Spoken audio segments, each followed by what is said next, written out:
Salut, c'est Franck Taluto. Suite et fin, aujourd'hui, de la conversation avec Ilan. Après une première partie plus axée sur sa carrière en France et notamment à Saint-Etienne, un épisode qui est toujours disponible à l'écoute, c'est le Brésil qui est ici au centre de la discussion.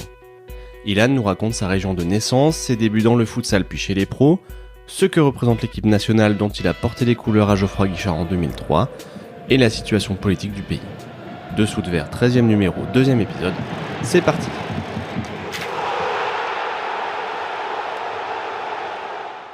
Ilan, j'aimerais que dans cette deuxième partie, on parle du Brésil et de ton parcours là-bas, que tu as un petit peu évoqué dans la première partie. Alors déjà, c'est un pays immense. Je ne sais pas si on se rend toujours compte en France, mais justement, c'est 10 ou 15 fois la taille de notre pays. Tu es originaire de quelle région, toi ? Du sud, ça s'appelle Curitiba. C'est l'état du Paraná, en fait. Ma ville, elle a à peu près... Aujourd'hui, elle aura 3 ou 4 millions d'habitants avec la périphérie. C'est pas la plus grande ville, mais c'est une ville importante dans le pays. C'est la ville la plus propre du pays, déjà. C'est une ville qui a beaucoup de culture européenne. Beaucoup d'Allemands, beaucoup d'Ukrainiens et beaucoup d'Italiens. Donc, j'ai des origines italiennes et espagnoles aussi. Voilà. Comment c'était là-bas quand tu étais petit ? Pour moi, c'était super. J'ai vécu une très bonne enfance parce qu'on avait... par rapport à aujourd'hui, beaucoup moins le sens de, on va dire, la sécurité. On expérimentait plus de choses. On faisait moins attention s'il y avait le danger. On était plus libre aujourd'hui. Même moi, avec mes enfants, on se dit, fais attention, on va pas tomber, sors pas avec le vélo tout seul.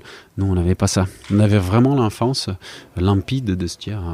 T'es un enfant, fais ce que tu veux, monte sur les arbres, va faire du vélo, va jouer au foot et des copains à l'école. Donc pour moi, c'était beaucoup plus simple. Et je pense que je suis né dans une époque où c'est pas la mienne. C'est pas que j'aime pas, mais je pense que j'ai les valeurs un peu anciennes, on va dire. Et je sais pas, dans les années 70, ça pourrait être bien. On présente souvent le Brésil comme le pays du football. Tu confirmes que c'est vraiment le sport numéro 1, l'obsession des gens ? Ah, c'est le premier. On vit au foot aussi. Dans toutes les villes, on vit au foot. Tous les dimanches matin, il y a des gens qui jouent. Aujourd'hui, il y a un nombre de complexes sportifs qui existent, privés et aussi non privés. C'est hallucinant. Les gens, ils adorent. Il n'y en a pas quelqu'un qui dit « Ah, j'aime pas le foot ». C'est très, très, très rare. Et on est vraiment porté là-dessus. Tout le monde est supporter, tout le monde est coach en même temps, et tout le monde va au stade, tout le monde a des abonnements pour y aller voir le match. C'est un peu comme ici. Des fois, les gens, ils sont pris à la fin du mois un peu, ils sont courts, mais ils ont les abonnements. Ils vont au match, ils vont boire une bière, ils vont manger un hot dog, mais on va au match. C'est un événement, y aller avec la famille au match. Et toi, justement, enfant, est-ce que tu avais un club préféré, peut-être des idoles ? J'aimais beaucoup la Sampdoria parce qu'il y avait des Brésiliens qui jouaient et c'était, à part le championnat du Brésil qu'on regardait plus au stade, parce que ça passait pas trop, on n'avait pas trop le pouvoir financier pour les suivre et c'était pas autant diffusé. Les dimanches, il passait le championnat italien et il passait la Sampdoria et il y avait 2-3 joueurs brésiliens qui étaient, et donc il y avait un narrateur, un locuteur qui est le gars un commentateur. Un commentateur qui est extraordinaire. C'est une génération où quand il criait but et ça durait 2 heures et c'était super sympa, et donc c'était mon club de cœur, c'était la Sampdoria. Voilà.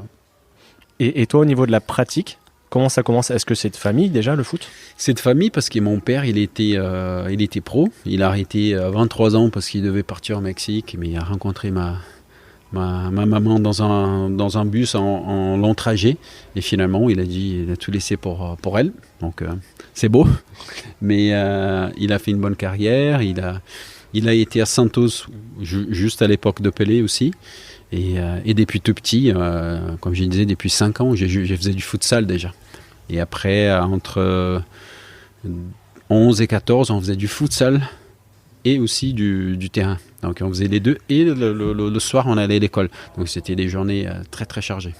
Est-ce que tu peux nous parler un peu du futsal justement ? Ça commence à se développer en France, mais pendant longtemps c'était plutôt, on faisait ça l'hiver quand il avait neigé, que le terrain était impraticable. Ouais, mais ça pour moi c'est une erreur.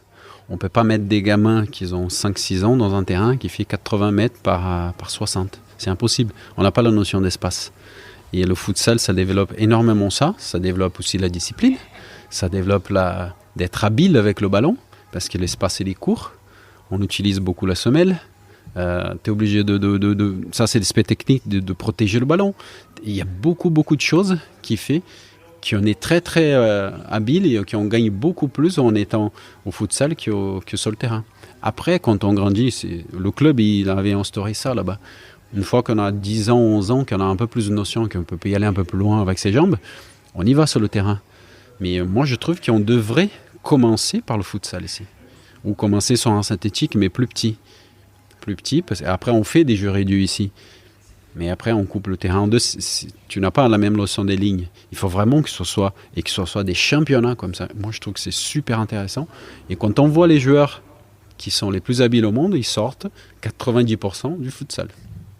Ton parcours, toi, il se passe comment entre ce futsal enfant et te retrouver pro au Brésil? Tu peux nous raconter un petit peu les différentes étapes? J'ai été, comme je disais, j'ai été très très jeune. On a fait beaucoup de compétitions en futsal et on commençait à côtoyer d'autres équipes dans d'autres états. Et moi, je me souviens d'avoir côtoyé Alex, qui était Fenerbahçe, qui était un très bon joueur, et Ronaldinho, qui était à Grêmio déjà. Et après, on se retrouvait tous ensemble en pro, sur le terrain aussi, en jeune. Et on commençait à se côtoyer dans les compétitions aussi. Et moi, ça allait très vite parce que j'avais 16 ans. C'était dur ce parcours, très dur. Parce que physiquement, tu es entre deux, tu n'es pas formé. Et moi, je me souviens de m'entraîner déjà avec des pros où il n'y avait pas de pitié. Donc, s'il fallait rentrer dedans, il rentrait dedans. Donc, ou tu te forges, ou l'entraîneur a dit, tu sais quoi, retourne avec les jeunes. Et donc, je me suis forgé là-dedans. J'ai pris beaucoup de pain, ça c'est sûr, par des amis aujourd'hui qui étaient défenseurs. Et j'ai pris une époque où ça n'existe plus, où les joueurs ils étaient vraiment techniques. Et il y avait encore cette insouciance du foot. Ils étaient pros, des fois ils arrivaient un peu en retard. Mais pendant le match, c'était des génies. Avec le ballon au pied, c'était des génies. Ils n'aimaient pas trop courir. Mais j'ai appris beaucoup avec ça. Ils étaient très malins. Ils savaient parler, ils mettaient tout le monde dans la poche. Mais pendant le match, ils aimaient ça. Donc, c'était un régal de voir et pouvoir côtoyer ça. Et à 16 ans, j'ai été appelé par le coach parce qu'il y a 2 attaquants qui sont blessés. Il a dit, c'est toi qui vas jouer. Je dis, bon, d'accord, ok. Donc, j'y joue. Premier match. Voilà, ça se passe. J'y rentre, en fait, en cours. Et ça se passe bien, ça va. Le match d'après, je rentre de nouveau. 15 minutes, il a dit... Je me souviens, c'était sa phrase, il m'a tapoté dans le dos, il a dit « Vas-y, sauve-nous ». Parce qu'on faisait un 0-0 pourri avec une équipe qui était aussi pas très bien. Et il y a un centre, il pleuvait, il y a un centre, un peu un cafouillage. Et moi, je fais un plongeon avec la tête, je marque. Et à la dernière minute, on gagne le match. Donc voilà, là c'était le premier but. Mais c'était pas très diffusé parce que c'était à l'intérieur du pays, on n'a pas très vu. Mais en fait, c'était un championnat de Ligue 1. Et après... il m'a dit, il y a le derby avec l'équipe de la capitale, et c'est toi qui vas jouer. Je dis, ok, nickel, on y va. Et finalement, on gagne 6-2, et moi, je marque 3 buts. C'était la fête des mères. Et ma mère était sur les tribunes, donc c'était vraiment marquant pour elle aussi.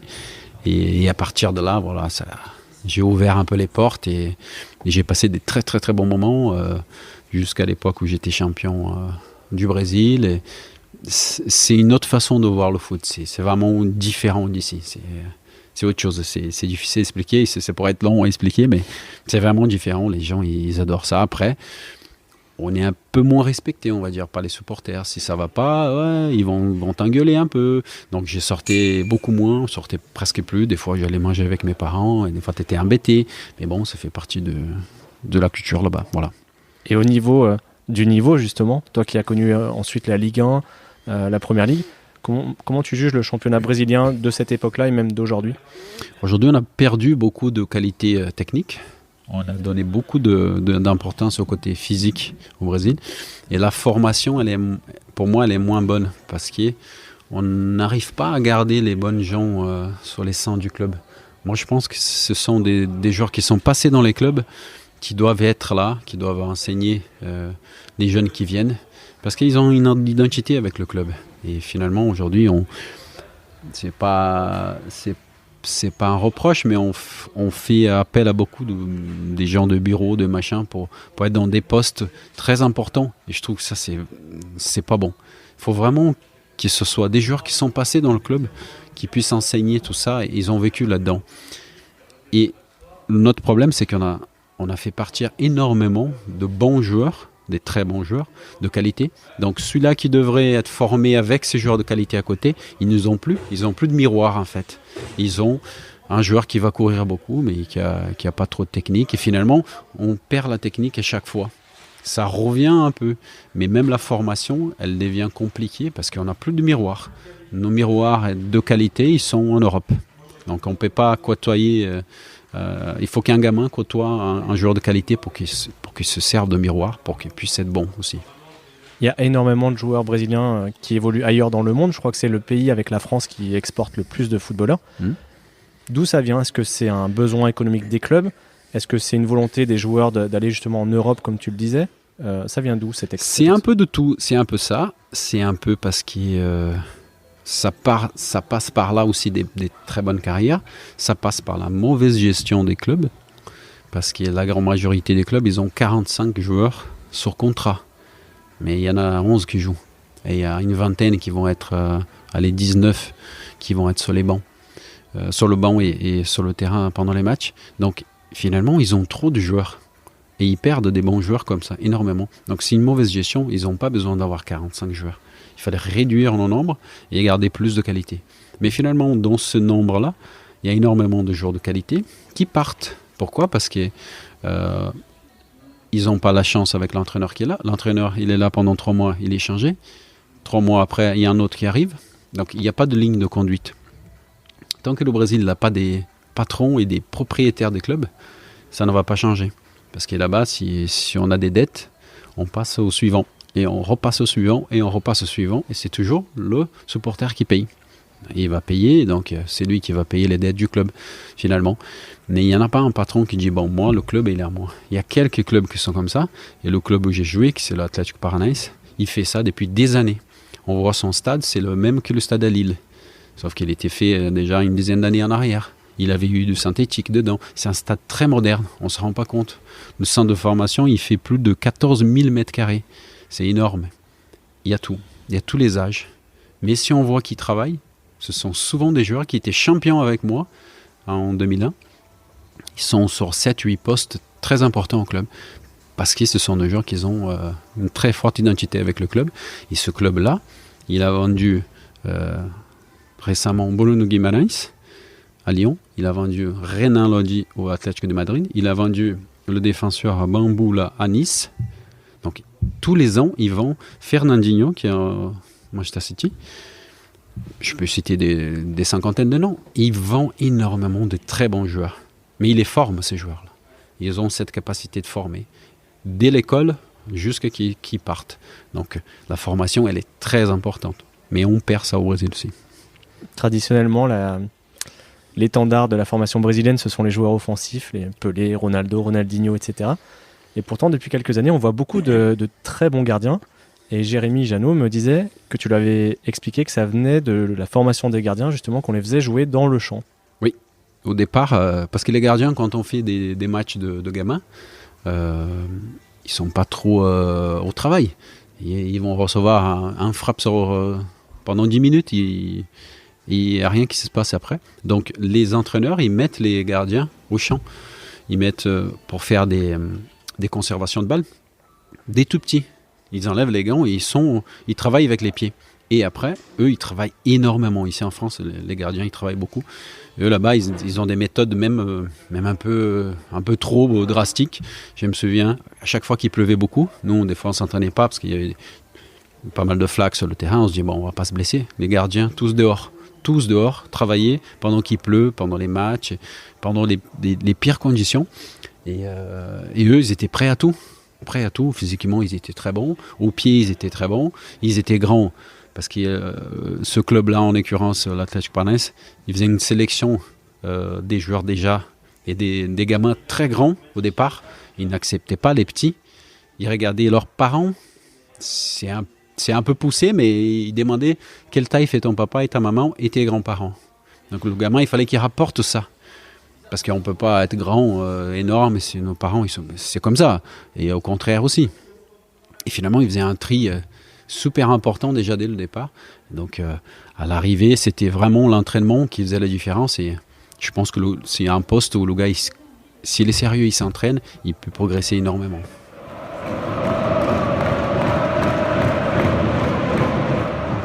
Je voudrais qu'on parle maintenant de l'équipe nationale. Oui. Quel rapport ont les Brésiliens avec leur équipe nationale ? Je ne vais pas prononcer le nom parce que mon accent portugais est très mauvais, je te laisserai le faire.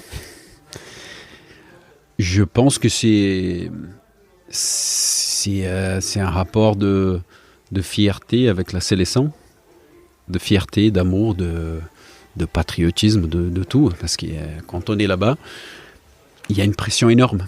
Parce que tu représentes 200 millions de Brésiliens. Donc mais c'est aussi un rêve de pouvoir avoir été côtoyer des gens qui ont fait le tour du monde et qui sont reconnus dans le monde entier. C'est particulier parce que c'est pas simple de garder sa place, il y a énormément de turnover, mais il y a aussi énormément de qualité. C'est la crème de la crème de la crème. Et faire partie de cette crème pendant quelques temps, ce sont des périodes, mais ça veut dire qu'on ne peut pas dire que tu es par hasard. C'est aussi simple que ça. Si tu es bon, si tu as été bon, tu es appelé, c'est une confirmation dans ta carrière que tu as été quelqu'un quand même. Donc, mais aujourd'hui, c'est particulier parce qu'il y a eu des petits soucis avec la fédération brésilienne et je pense qu'il fallait aussi, dans cette partie, remettre des joueurs, remettre des gens qui sont dans le contexte. Il y a eu trop de problèmes en dehors de tout ça. Et après, ça va réfléchir sur les Coupes du Monde. On arrive un peu moins à être bon là. Mais j'espère que ça va être réglé, ça, et qu'on va revenir à l'essentiel, c'est jouer au foot avec des gens parce que la qualité et le nombre de joueurs on peut faire de la sélection sans problème. Mais il faut que ce soit le sport qui prime. Pas les amitiés, les pots de vin, l'argent. Non, c'est vraiment là, c'est le sport. On ne peut pas faire ça. On ne peut pas mélanger les choses. Tu l'as raconté dans la première partie tout à l'heure. Toi, tu as eu la chance de porter ce maillot jaune 3 fois. C'était pendant la Coupe des Confédérations 2003. Est-ce que tu te souviens du moment où tu as appris que tu as été sélectionné pour cette compétition ? Oui, j'étais dans la voiture, dans un carrefour, et mon père il m'a dit j'ai vu la liste et ton nom est dedans et tout. Et en même temps, j'étais surpris, en même temps, j'étais content, en même temps, j'ai dit oula, j'avais peur. C'était un mélange d'émotions mais c'est après qu'on se rend compte. C'est après, quand on est là-bas et qu'on a le regard des gens d'extérieur, on se dit oula, lui, il est là-bas. Punaise, c'est quand même beau. Et c'est après la carrière aussi qu'on se rend compte de tout ça. Parce qu'on passe aussi de l'autre côté et on voit la réaction des gens. J'ai été joué au Nigeria, on était des stars. On était dans un bus, les gens. Ils ont fait je sais pas combien de kilomètres en courant à pied à côté de nous pour y aller au stade, parce qu'il y avait Ronaldinho qui était devant moi, donc on était sur la vitre. Mais des gens, voilà, des pauvres gens qui couraient pieds nus, c'était incroyable. Juste pour y aller nous voir et nous faire coucou. Et ça au Nigeria, je sais pas combien de 1000 kilomètres du Brésil. Et dans notre pays, c'était pareil. Mais t'es traité comme des rois. T'es vraiment traité comme un roi quand on met ce maillot-là. Tu l'as dit, c'était pas une sélection au rabais, puisqu'il y avait quand même des joueurs comme Ronaldinho, Adriano, Alex de Fenerbahçe. Exactement. Est-ce que tu peux me parler des deux premiers, Adriano, Ronaldinho ? On les voit ici d'extérieur, le talent, et puis la personnalité un peu extravagante en dehors. Comment c'était de l'intérieur ? C'est un peu la même chose. Ce sont des gens vrais, ils font pas semblant aussi dehors. C'est des gens qui aiment un peu la fête, mais qui ont énormément de talent. Et c'est souvent des gens qui sont très bons du cœur. Des fois, ils se font avoir, mais ils sont pas mal. C'est pas qu'ils sont pas malins, mais ils n'ont pas le vice de faire du mal aux autres. C'est pas ça. Ils font du bien et dommage s'ils exposent, c'est parce qu'ils avaient envie d'y être là, en un endroit où peut-être qu'il fallait pas, mais ils y sont quand même. Mais le talent, c'est incroyable. Ronaldinho, c'est un talent. Pour moi, c'est dur à exister de nouveau un jour comme ça, parce que c'est pas la même époque. On donnait beaucoup de liberté. Aujourd'hui, on va dire, on coupe la créativité des joueurs et des jeunes et on les fait courir plus. Non.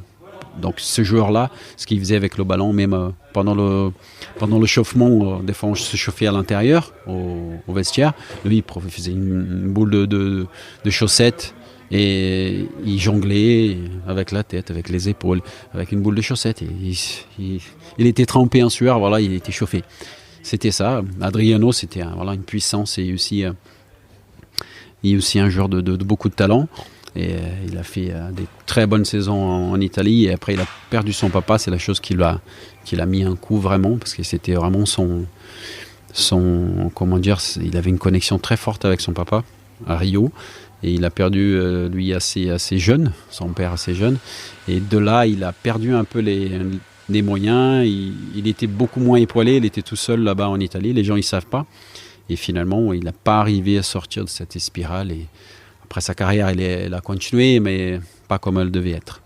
En préparant notre discussion, j'ai regardé un petit peu tes stats avec l'équipe du Brésil et je me suis rendu compte d'un truc marrant, c'est que, semble-t-il, ta première titularisation avec l'équipe nationale, c'était à Geoffroy Guichard. Exactement. Contre la Turquie, un match où j'étais présent et je pense que c'est l'une des ambiances les plus chaudes que j'ai pu voir là-bas. Est-ce que tu t'en souviens ? Oui, je me souviens très bien, parce que c'était après, comme je disais, quand j'ai signé, j'ai dit mais je suis déjà venu là, j'ai déjà joué ici. Et je voyais les gens, les Turcs qui montaient sur les grillages du stade, en dehors du stade, sur les piliers. Je dis mais c'est quoi cette ambiance ? C'était hallucinant. C'était rouge, le stade il était rouge. Il y a une bonne communauté turque ici. Et c'était extraordinaire. Et je me souviens bien, au début du match, je reçois un centre de Kleberson qui était champion du Brésil et qui a joué avec moi à Atlético Paranaense. Et je mets une balle sur la transversale de la tête. Mais on avait, c'est pas, 5 minutes de match. Et ça, c'est pas un regret. Mais je dis, punaise, quelques centimètres de moins, elle aurait rentré. Et j'aurais marqué. C'est peut-être différent le match. Mais bon, ce sont des choses qui se passent. Mais c'était une expérience hallucinante. Vraiment, vraiment, vraiment. J'ai beaucoup d'images et des photos de ce match-là que j'ai chez mes parents. Et je vois toute cette marée rouge, c'était vraiment impressionnant. Et c'est là que j'ai découvert la passion des Turcs pour le foot. Et Alex, il me disait, finalement, il est parti à Fenerbahçe. Il a vécu des années. Lui, c'est un dieu là-bas. Donc, ça rejoint cette ambiance ici au stade Geoffroy Guichard. J'en arrive à ma dernière question. Est-ce que tu peux nous parler de la situation actuelle du Brésil ? Tu m'as dit que tu y retournais régulièrement. D'ici, quand on voit des images de ton pays, c'est pas forcément très positif. Entre la violence, un président de la République qui divise les gens. Est-ce que toi, tu peux nous raconter ton Brésil ? Je pense que le Brésil est mieux qu'il y a quelques années en arrière, parce qu'on avait des présidents très corrompus et qui disent qu'ils font partie d'un parti de travailleurs, mais c'est un gros mensonge. Ce sont des gens qui ne savent même pas parler la langue du pays et ils veulent être présidents. Et ils sont élus finalement par des gens qui n'ont pas d'éducation et qui n'ont pas cette vision des choses. Aujourd'hui, le président qui est en place n'est pas parfait. C'est juste une rustine pour qu'il y ait un autre président, il vienne derrière. Sauf que si on n'avait pas cette rustine aujourd'hui, on serait vraiment, vraiment dans une situation compliquée. C'est la seule personne qui a dit, vous savez quoi, je vais y aller contre le système. Parce que le système, il va l'avaler. Ça, c'est sûr et certain. Le système de corruption, des partis, des gouverneurs, c'est pas bon. C'est pas beau chez nous. Il y a tous ces systèmes qu'il faut le sortir. Mais il n'y a eu aucun candidat qui voulait faire ça. Il y a eu un successeur de Lula. Parce que Lula, pour moi, c'est le plus grand voleur du Brésil. Pour moi, il a volé tout le monde. Il n'a pas volé des centaines. Il a volé des milliards. Des milliards. Il a fait des accords avec beaucoup de pays communistes en donnant l'argent et en s'enrichissant avec. Et après, il vient plaider qu'il est à côté des travailleurs. C'est pas vrai du tout. Après, la média, elle reprend beaucoup de mauvaises choses. Parce qu'ici à la France, nous sommes dans un pays plus socialiste qui chez nous. Pendant la pandémie, nous, on n'a pas ces aides qui existent en France. Le peuple français, il faut se rendre compte aussi que toutes ces aides-là, c'est eux qui les payent.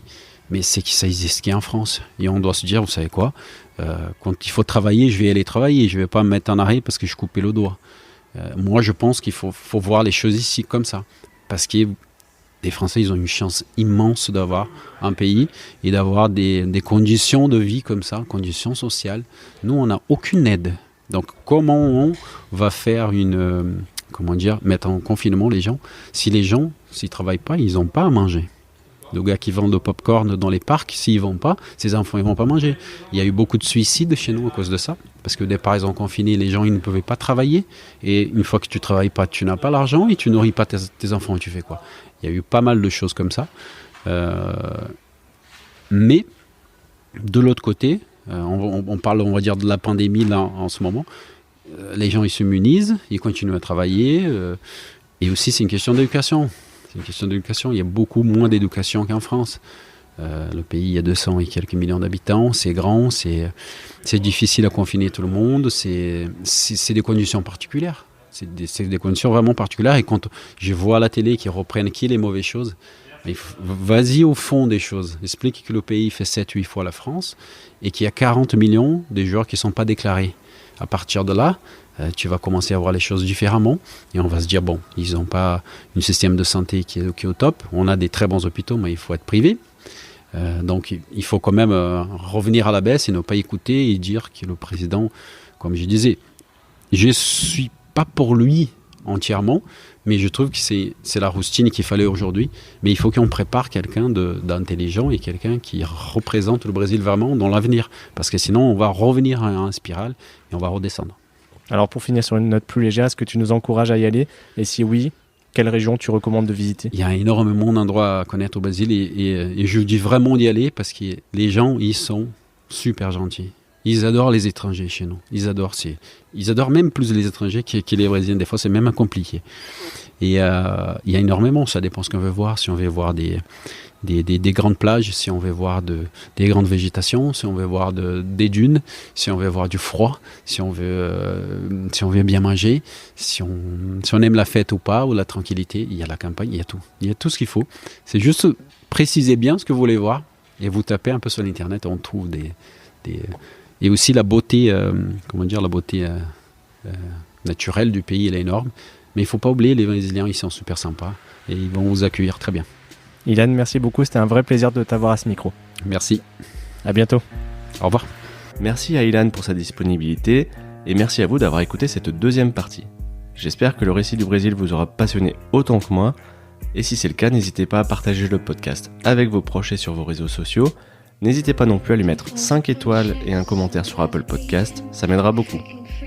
Pour prolonger la conversation, faire des remarques ou donner des idées de personnes à inviter, ça se passe sur la page Facebook ou les comptes Twitter et Instagram de Dessous de Verre. Écrivez-moi aussi à l'adresse dessous-de-verre@gmail.com. Ciao!